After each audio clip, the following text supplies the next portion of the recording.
Okay, so chapter 33, Latin America. How many of you fall into that category of people that just get totally confused by Latin America? Awesome. See, you have friends. Look at that.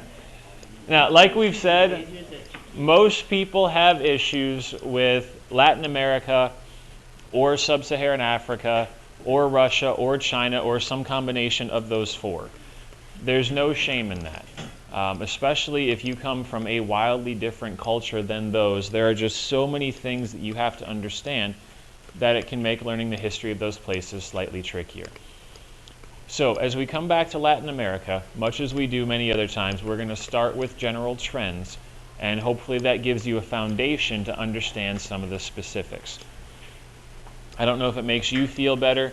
Latin America is, especially in the present day, is still kind of a struggle for me too. I mean, there's so many countries, and even though some of them are doing the same things, they're doing them at different times, there's different people involved, and my Spanish is awful. So all of that makes this challenging for me. So I can definitely empathize with your struggles. So cut yourself a little bit of slack, and we'll see how we do on this. All right, 3 basic trends to start with. In Latin America, we have long since kicked out the Europeans. And which were the European countries that formerly colonized and dominated Latin America? Spain, and to a lesser extent Portugal, and then to a lesser extent than that, the British, the Dutch, the French. I mean, everybody at one point or another had their hands in Latin America. And so we kicked all those people out, and we saw for a time that they tried to transition to, independent, sovereign states, each one with their own government. And we ran into some problems with some of those Latin American governments. And what were some of those problems? Hannah. Okay, part of it, they have a dependence on which other economies? Western Europe. Good. Alia? Good. They are constantly in search of a stable form of government, and many of them have struggled to find that. Nick, is that what you had? Yeah, I was going to say that the people sometimes they didn't like the ideas being peddled, so you have a liberal government come in, people wouldn't like that, they put in a conservative government, but after a time they wouldn't like that, they put in a new liberal government. Very good. You're going to see the same sorts of governmental transitions that we see in a lot of countries throughout history. There's always so many different kinds of people that governments have to serve that it's impossible to please all of them. The very poor want more opportunities and more rights, and the very rich want the right to stay very rich and influential. And it's very tough to balance those demands. And then as you bring in all kinds of other subgroups, whether they're religious subgroups or whether they're ethnic subgroups or whether it's gender issues, you have a lot of people to please, and they all want different things. So one of the trends that we continue to see in Latin America as we come into the 20th century is we're going to continue to see this struggle between different forms of government. Countries will attempt to have democracies, but as we've said throughout the year, what's one of the problems with democracies? Doesn't get as much done. They're slow. They don't get as much done. You have to have that time for debate and for voting, and then debating some more, and then re-voting, and then making amendments, and all of this democratic process. And in times of crisis, that's sometimes slow and inefficient. And so in Latin America, because they have not had all of the benefits of industrialization and modernization, you see that they are still oftentimes economically behind, and people are suffering. And military dictators, autocratic leaders, people that can come in and in a day or a week or a month make sweeping change, can at times seem very, very attractive. Yes, sir? Why haven't countries followed the Roman model of having a democracy, but in a time of crisis, one dictator, leader, to lead the... Well, the problem with the Roman model, and it's a good point, I mean, that seems like a perfect balance of the two, but the problem with the Roman model was, how do you get that one guy to give up his power? how do you determine when the crisis has passed? Because oftentimes, even with the Roman model, they found that, all right, we gave this one guy phenomenal executive power because there was a crisis. There was an epidemic, there was an invasion, financial collapse, whatever. It's not like somebody wakes up and they're like, today the crisis is past. And everybody is, yes, you are correct. And crises don't have finite stop and end dates. They tend to drag out and gradually start up. And then the other problem is once you've tasted complete and total executive power, it's addictive. And we've seen that throughout history, that when you have the opportunity to wield total power, it's really hard to just hand that back and say, nah, I don't want that anymore. I'm good. I'm going to go to Disneyland. And so that's always been the dilemma. How do you keep that best of both worlds mentality without ending up at some point in that corrupted government model where the government isn't working the way that it's supposed to? Like always. I mean, government is tricky. And for as many days as it works well, it seems like there's as many where it doesn't. All right.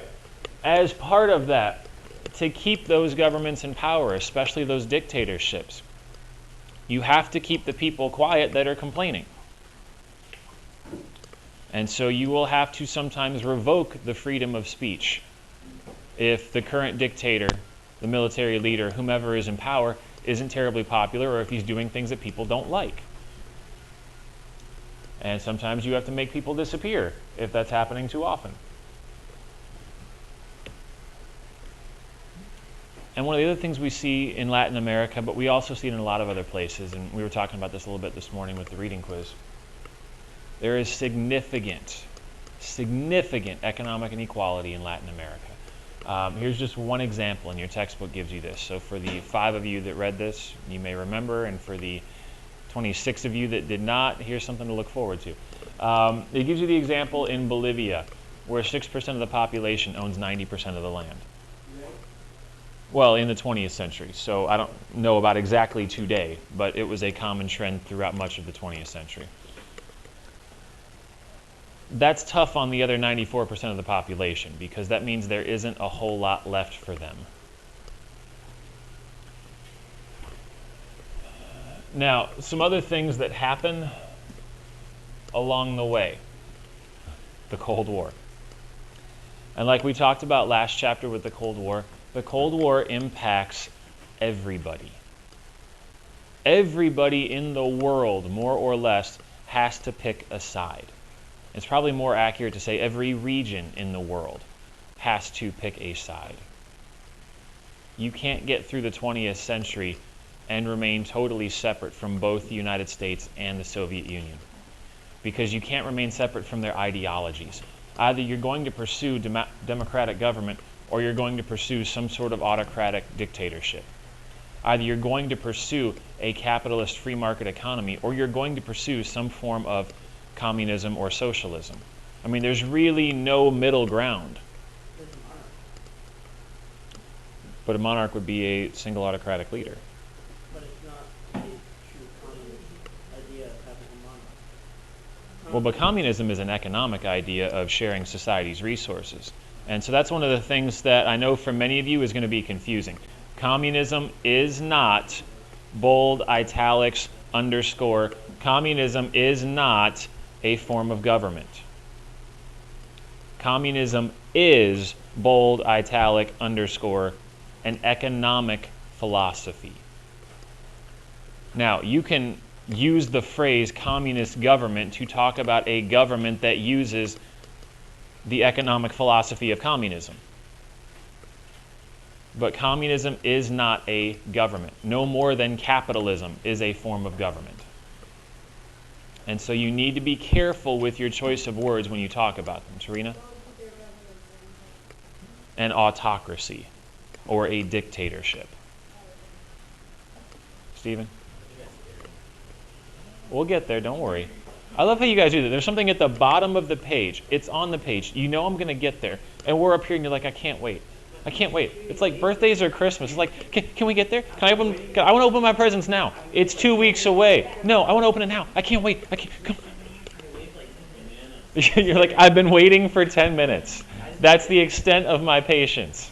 Nice. Mr. Arben shoots lasers at the banana company. You know what? I may just not talk about him at all. So there, take that.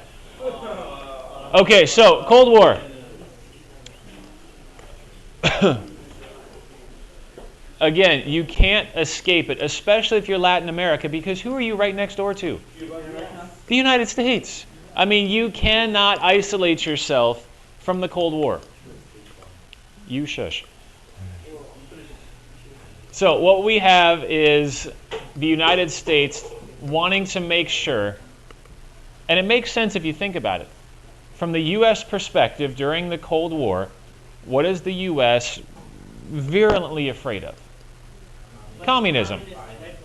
Right, and so the last thing they want is anybody in their hemisphere becoming communist. That would be far more terrifying than a country in the Eastern Hemisphere. That would still suck, but at least it's on the other side of the planet. It's far more terrifying when it's somebody in your own backyard. And so the good neighbor policy is designed, and it made me think of Mr. Rogers. Any of you guys ever actually get to see the Mr. Rogers show? Yeah, I watched it. Oh, Okay. Vaguely remember one. Yeah, he had the train set. Yep. I vaguely remember that. And so this was kind of our Mr. Rogers moment of won't you be my neighbor, except it was more like you're going to be my neighbor and you're going to be the kind of neighbor that I want you to be and you're going to like it. And if not, then we're going to have issues. So it's like a really, really scary Mr. Rogers. Mr. Rogers. Like the hulking, intimidating, close talker Mr. Rogers. That's you're going to do exactly what I say and you're like, okay. It's Mr. Rogers that we got. Now, some examples of how the U.S. acts as a neighbor. And here's where I will now tell you the banana story. The banana war in Guatemala is pretty entertaining. It's one of the better stories. It's not nearly as good as the assassination of the Archduke or Rasputin, but it's still like top 10. So in Guatemala in the 50s, they had a democratically elected president named Jacobo Arbenz. He shot lasers. He's elected by the Guatemalan people to lead their country.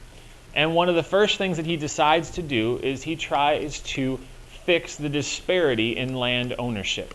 Because Guatemala had a similar issue as Bolivia up here, where a very small percentage of the population owned a great deal of the land. In Guatemala, a great deal of the land was actually owned by foreigners. Guess from where? The United States. Most of the land, most of the farmland at least in Guatemala, was owned by a fruit company called United Fruit. Now, you may not have heard of United Fruit, but you've probably heard of Chiquita Banana, which is one of their subsidiaries. Now, the problem is Jacobo Arbenz decides that he is going to nationalize some of United Fruit's land, which means he's going to take it away from them and give it to the people of his own country. He is going to take it back and make it part of his nation, nationalize it. Guess who's really happy about this?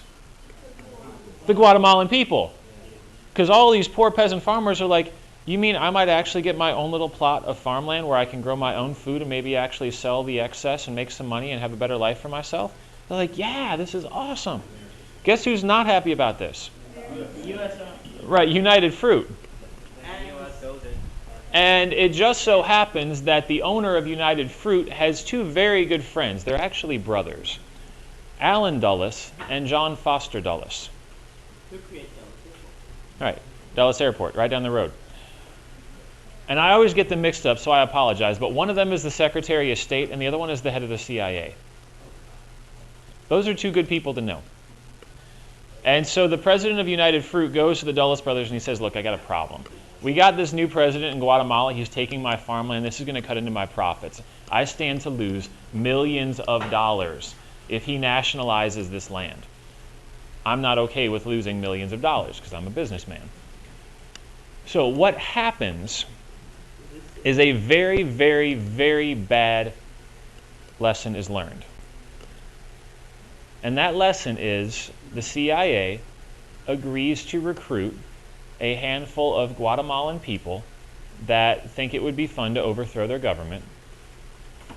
The CIA officers, agents, whatever you want to call them, then agree to train these Guatemalan revolutionaries and equip them, and then send them up the hill to seize the government. And they get shot to pieces and come running right back down. That didn't work, that didn't work. So then what they have to do is bring in the Air Force. Now, you can't do this as an invasion because that would look horrible because we haven't declared war on them and they haven't done anything to us. So we have to find a way to make this look okay in the public eye. And so what they're able to do, because this is the Cold War, anybody want to guess? Right, he is a communist. Of course he's a communist. What is he trying to do? He's trying to redistribute land to the people, take it away from the rich and give it to everybody else. Of course he's a communist. Anybody can see that. And so they fly in reporters from some of the top newspapers in the U.S. and they bring them down to cover this story, and they put them in nice hotels and they feed them and they serve them drinks and they keep them far, far away from what's actually happening. And they just tell them what's happening. And so these reporters are writing up great stories about how we're fighting the evils of communism in our backyard in Guatemala. And so the way that we actually solve this problem is we bring in some of the Air Force and we fly the planes around the Capitol building in Guatemala. And we play, and I'm not kidding, not exaggerating, we play battle sound effects over the loudspeakers at the U.S. Embassy while we're flying planes over the Capitol building. So you can just picture this. Like, we're not actually shooting anything or blowing anything up, but you're hearing these sound effects played over the loudspeakers across the street from the Capitol building. What is the very, very abundantly clear message we're sending? Right, today this is for fun. Tomorrow, if you're still here, we'll do it for real. And in the course of our eagerness to do all this, we actually dropped a real bomb right next door. I think it's in Nicaragua. And it blew up, and so we blame that on the communists too. And so Arbenz realizes that he has zero chance fighting back against the might of the U.S. military, and so he steps down. Yes? So this is all just so from the UK I mean, yeah, you can look at it as this is all just so some land isn't taken away from United Fruit, but the bigger issue, of course, is stopping communism. But that wouldn't have been. That was sarcastic, by the way. He didn't complain about it. Right. So what we do then is, now that this guy is gone, we put in somebody that we like. And the first thing he does is stop all attempts at nationalizing the land and keeps United Fruit happy. And then he goes on to repress civil liberties for all those really excited Guatemalan peasants that had thought their life was about to change and now realize their life is going to suck for a while longer. And all this does is perpetuate the gross social and economic inequalities in Guatemala. But, hey, we stopped communism, quote unquote. So, the lesson we learn here is that communism is a great cover for economic imperialism.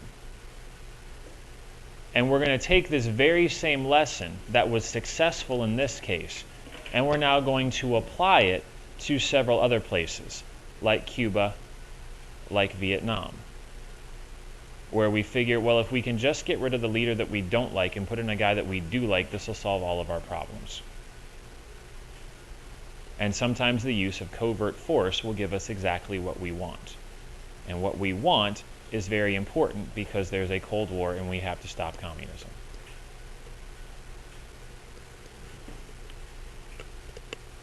So in 1962, you're going to see a very similar process play out. Cuba will have had a revolution. Fidel Castro will have come into power. Who actually is a communist? He will have stated at the beginning that he was not a communist, but once having taken power, he will then claim that he is, and he will begin to implement Marxist-Leninist policies in Cuba. And so having just learned this awesome lesson in Guatemala, we decide that what we're going to do is take a whole bunch of Cuban revolutionaries, train them, equip them, and send them into Havana to overthrow the government. And it doesn't work, because they are met by the Cuban army, at a place on the southern coast of Cuba called the Bay of Pigs, and there they are subsequently annihilated.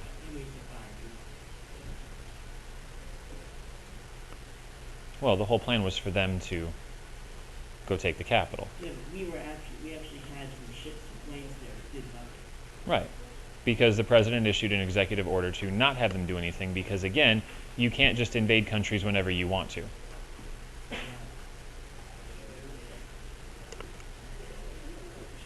So, the ins and outs of the particular instances aren't nearly as important as understanding the trend. And the trend for Latin America is, while it seems like the Cold War is an issue between the Soviet Union and the United States, Latin America and many, many other places get caught squarely in the middle. Well, and it has nothing to do with them making bad decisions. It has to do with sometimes decisions being forced on them. Because what this guy wanted to do was not necessarily a bad decision. Trying to improve the quality of life of his own people, I don't think anybody would say that's a horrible decision. How dare you? How dare you? But when making his own people's lives better came at the expense of somebody else's livelihood, and when that guy had bigger and stronger friends, it ends up being a fight you can't win. Now, some of the other things that you guys mentioned this morning, when we were talking about first and second and third world nations, which again, we can't use that terminology anymore. It's only for the Cold War. But for a lot of those developing nations in Latin America, they are still tied to Western economic markets. They have not had the ability yet to industrialize and modernize and become totally self-sufficient. And so what you get are a group of Latin American nations that are jokingly referred to as banana republics. Places that provide fruits, vegetables, other raw materials to American consumers. And that's how their country's economy functions. They are a supplier. And then in turn, they import manufactured goods from the U.S. And so they have to stay in a dependent position economically. Emily? Why don't we export all? Because if the focus of your economy is on acquiring raw materials, whether it's harvesting food or mining or things like that, all of your technology and all of your innovation is geared towards maximizing your ability to get those things. And if that's the focus, then you're not focusing on building factories. Because building one or two factories isn't going to do you any good. And you don't have the resources to build dozens. That money is better spent maximizing the output of your raw materials so you can sell more and make more money so you can buy more imported goods. And it kind of puts you into this cycle that you get stuck in, where you've already totally committed to this idea of acquiring raw materials to sell. And to stop doing that means that you're going to have to take a break from making money and get horribly in debt to start industrializing before you can turn the cycle around. Plus, then you have to find people to buy your surplus industrialized goods, which means that your industrialized goods need to be as good as other countries' industrialized goods. And the chances of you being able to compete right away at that level against someplace like the United States or Western Europe is very, very slim. And so for most of these developing nations, it's easier to stay in the position of a developing nation and just continue to supply raw materials.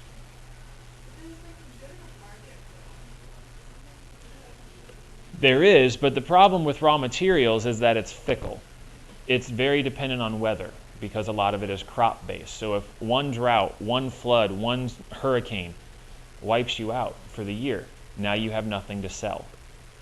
Or if there's too many other places that are selling what you sell, there's too much product, and if there's too much product, what happens to price? Goes down. Price goes down and you make less money. And that's always the tricky part about being a dependent economy, is that you are at the mercy not only of the people buying your stuff, but of your own ability to produce more or at least enough to get what you want. Nick? Why didn't any of these nations like slowly buy the technology needed for industrialization, but still sell off the raw materials? Well, partly because buying the stuff to industrialize is only part of the issue. You still have to have the knowledge. So like if I wanted to, I could slowly buy over the course of months all of the parts of a car. Like I could buy one tire a month and still pay all of my other bills. And then I could maybe squeeze together enough months of money to buy the entire engine block at once. And then maybe I could buy the frame 4 or 5 or 6 months later. What do I still not know how to do? Put it together. Which is why you need instruction. Right. Well, they didn't have Amazon where you could buy the instruction manual for how to build a factory. You could have you could send your people abroad to university, have them study, and then come back. Like what Russia did under Peter the Great. Right.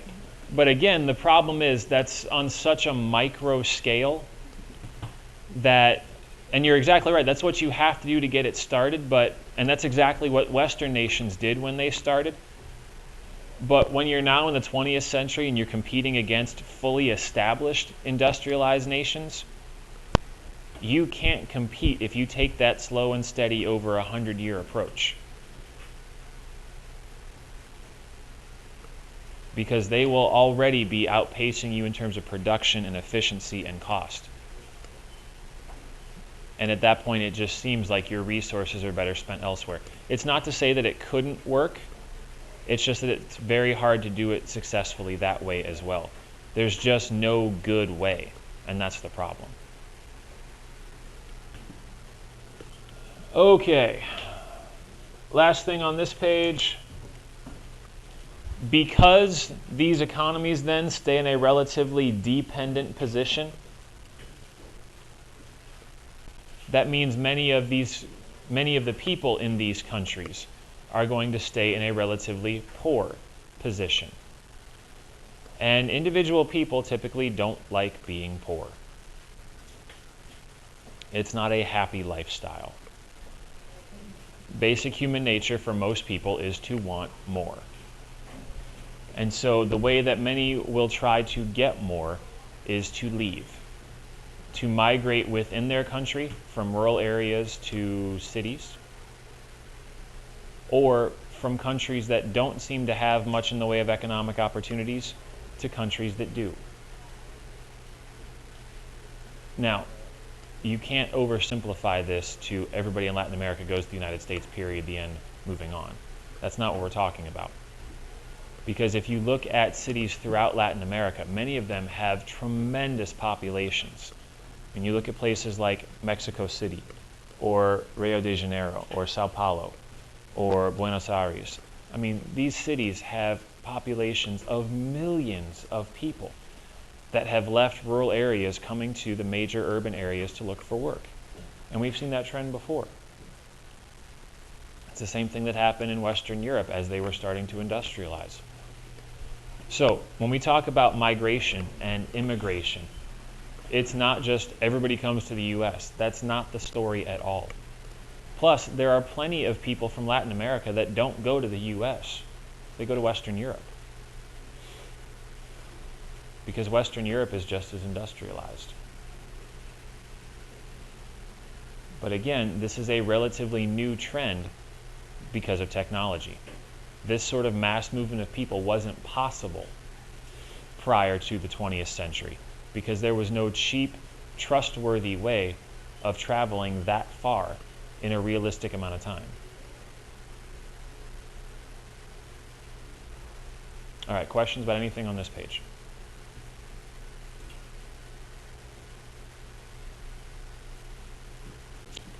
Okay, let's look at a few examples then. By the way, here's an example of our good neighbor policy. And this map is in your book. I think I told you about this a few chapters ago. This is all the ways that the United States involves themselves in Latin America. Sometimes it's as simple and benign as sending military advisors. Sometimes it's occupation. Sometimes it's occupation a lot. So you look at Cuba, for example. We occupy it from the end of the 1800s and for a couple years into the early 1900s. And then we do it again later, then we do it again later, and then we do it again later. And we do the same thing over here in the Dominican Republic, and in Haiti, and in Nicaragua. And then we'll be instrumental in building the Panama Canal as well. So again, this is some of what it meant to us to be a good neighbor. It was the pursuit of our interests in Latin America. Sometimes benevolently. Sometimes we truly believed that we were helping out the people in those regions.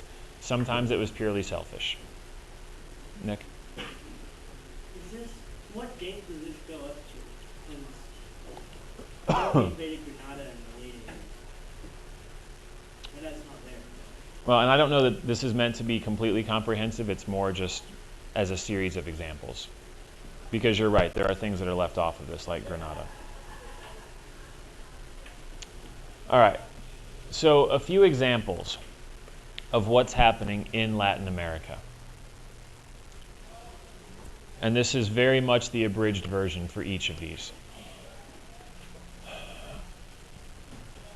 In Mexico, we've already read about the Mexican Revolution. They've had a couple. This most recent one doesn't necessarily resolve all of Mexico's issues, but it does put them on the path towards a little bit of stability. Now, that stability is not going to come, and to do all this, which again is really hard to do in a condensed form. Yeah, Sahil? Yes, both political and economic stability. The political party that you need to know in Mexico is called the PRI. When you actually go through and read the textbook, they'll talk about the PRI a lot. Mexico, for quite a while, is kind of a one-party government. In fact, the PRI has been in power ever since Mexico's 20th century government starts, all the way up until 2000. And it wasn't until 2000 that there was a non-PRI party member that was elected as president of Mexico. Now, throughout all that time, the PRI gradually had to adapt its beliefs in order to stay in power. So sometimes they were very leftward leaning and were all about liberal reform and maybe even socialist reform. And at other times they really cracked down and were ultra-conservative. Now, all of the ins and outs of this get really, really complicated, and there's a lot of room here for misunderstanding. So the best thing for you to do is to probably go into the section in your textbook in this chapter on just Mexico and read it twice, maybe 3 times. And then chuckle maniacally after you read it.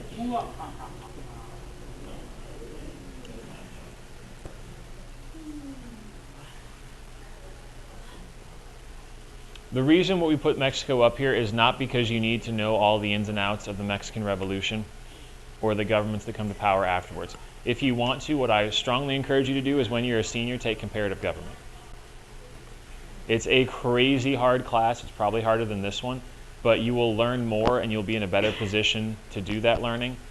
But it will teach you all about 20th and 21st century governments around the world, and you will walk out probably some of the smartest people on the planet. One of the things you will learn about is 20th century Mexican government. And you will begin to make sense out of all of this chaos of presidential candidates and people that thought they won elections and then found out they didn't and then refused to step down anyway. And it's just a mess. Stephen? At the moment, Ms. Hoyleman, who is one of the greatest teachers on the planet. Like 1,000,000 times better than me. Maybe more than that. Maybe more than that. All right, we already talked about Guatemala, so I'm assuming we don't need to go over that again, but there it is in bullet point form if you want to see that. But again, the trend is this constant transition in government, constantly trying to give the people in their country what they want. And then when the government proves ineffective, the government has to change, either through revolution or through a new party coming into power, or through the same party swapping its beliefs for a whole new set. Yes? Why has one political party never been able to continue with their same belief system in any of these countries that we're talking about? Well, it's a good question. Why hasn't one political party been able to maintain a single set of beliefs? It's because ultimately political parties exist to be in power. That's what they want. And so if you find yourself not able to be in power because somebody else's ideas are more popular, you have two options. You can either cling to your ideas that nobody else seems to like and not get elected, or you can modify your beliefs while keeping some of them the same, the ones that you believe to be the most important, and hopefully re-attract people or attract new people to your party. Does that make sense? Okay. Now, the one we really want to get to is Cuba. Only because there's some pretty big personalities there. And big hats and big beards. Now, one of the things we find with Cuba is that there has been a long-standing relationship with the U.S.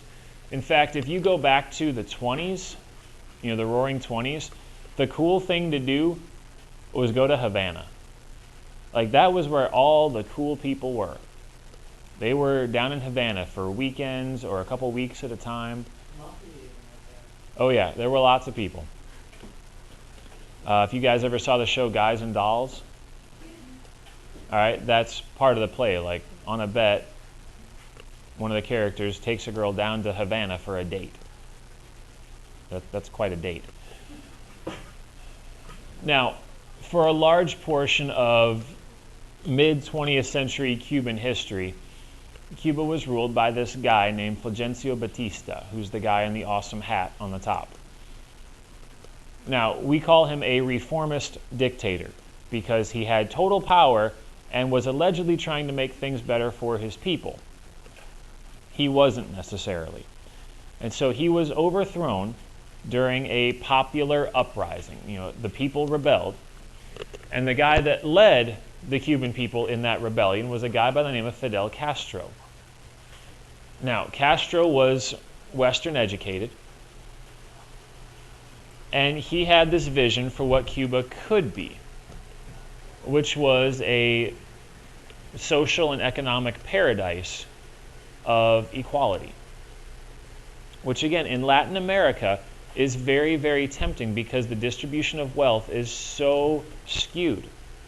Go back to what we said about Bolivia. 6% of the population owns 90% of the land. When you live in these kinds of countries, unless you happen to be in that small elite part of the population, you don't have many other options. It's not like, oh, well, we're not part of the elites. At least there's a nice big middle class we can be a part of and still have a decent life. Like, if you're not in that 6%, right, you're dirt poor. You don't have much at all. And so in countries like that, where so much of the population has so little, economic equality, social equality are so unbelievably tempting. And you can't fault them for it.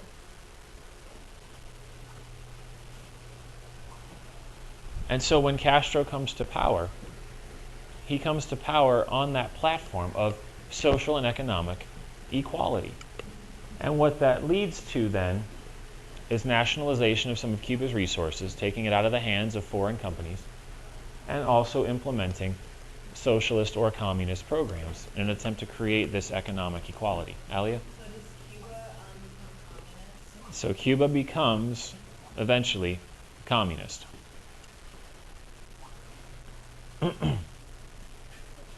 Now, at first, we had actually helped Castro overthrow Batista. Well, we did like Batista, and then Batista started to do some things that we didn't like, and it was getting harder and harder to support him, and it was going to mean either sending in troops or lots and lots of money to keep him in power. And we figured, well, the people seem to like this Castro guy. He hadn't yet said he was communist, so that didn't give us any reason to worry about him. And so we figured, well, maybe this is a win-win. We get rid of a guy that's giving us lots of headaches. We get in somebody that's very, very popular. Maybe we can work with them. Hey, this will be good. No. And then when he came to power, we found out that he didn't necessarily believe in the same things the United States did. And so we come to regret not supporting Batista, because at least Batista we knew and we could kind of control. And so that's where we talked about the Bay of Pigs invasion, where we try to overthrow Castro by sending in these Cuban revolutionaries, and they get wiped out. And so then the Soviet Union becomes very, very invested in Cuba, because from a Cold War standpoint, why would the Soviet Union be psyched about Cuba? Mari? Because it's 90 miles off the coast of Florida, right next to the United States. And in an age of nuclear arms races, we've got a whole bunch of weapons in Central and Eastern Europe really, really close to Russia. Russia doesn't have anything really, really close to us, and so they feel like they're at a disadvantage. And so when Cuba becomes communist, and then even better, when Cuba is able to repel our invasion, the Bay of Pigs invasion, the Soviet Union decides that it would be really fun to send nuclear weapons to Cuba. Now, if you're the United States, what are you doing right about now when you learn, finally, about these nuclear weapons that are in Cuba? Well, they ship them all there. And so now you have to put together like the launching equipment and do all that. So we find out about 2 weeks before the things are actually up and running that they're there. So at that point, if you're the U.S., what do you do, Nick? You look over your options, none of which are good.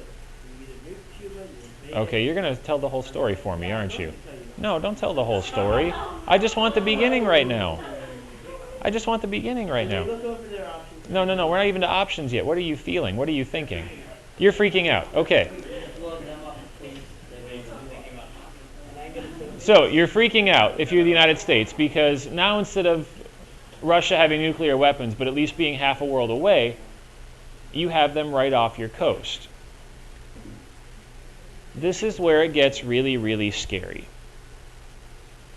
And this is one of the few times that we've ever come really, really close to a actual nuclear confrontation. So, Nick, what were the options without telling us what they actually picked? Embargo, or not embargo, but a blockade, a air bombing campaign like they did in Guatemala, a physical ground invasion, or nuking Cuba itself. Okay. So, in reverse order, here's what seem to be the most logical options. Cuba has nuclear weapons. How do you get rid of nuclear weapons? You bomb the crap out of Cuba. Here's the problem. Right. So, I mean, you don't use really, really big bombs, but if you bomb Cuba to destroy these missiles, what's the outcome? Ever?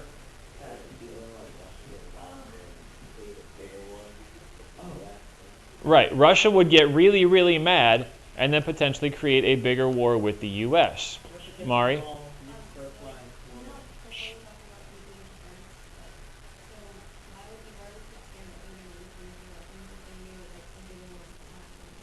Very good. And here's the issue. For a while, it seemed like everything was safe if we had nuclear weapons and Russia had nuclear weapons, because we were far enough away that if one of us ever launched our weapons, the other guy would have so much time to find out and then launch his that everybody would die and nobody could ever win a nuclear war. With the missiles in Cuba, it's 5 minutes by missile from Cuba to Washington, D.C. We would not have time to find out that they're in the air. We would find out because we would see a giant mushroom cloud just down the road as the Capitol went up in smoke. And at that point, if your chain of command is severed, it seemed possible, like a nuclear war was now suddenly winnable, that they could strike first and we would not have the ability to retaliate, and we would therefore lose. Paul. But isn't like the U.S. big enough that we have like missiles everywhere in the United States? That's true, but all of those missiles still fall under the military chain of command. And somebody someplace somewhere has to still get the authority to launch a nuclear weapon. It's not like Bob the janitor at the missile site can push the button if he wants to. Like, there are keys and there are codes and there are passwords and permissions and things like that, so that you don't just trip and fall and spill your coffee and touch the button and set off a nuclear war, because that'd be bad. Stephen? Well, yes, we did, but they weren't in the best shape. Are you going to tell the rest of the story yet? No, I'm asking. Okay. Didn't we have facilities out in areas where we had different parts of the military high brass, like Nevada facility for chiefs of staff?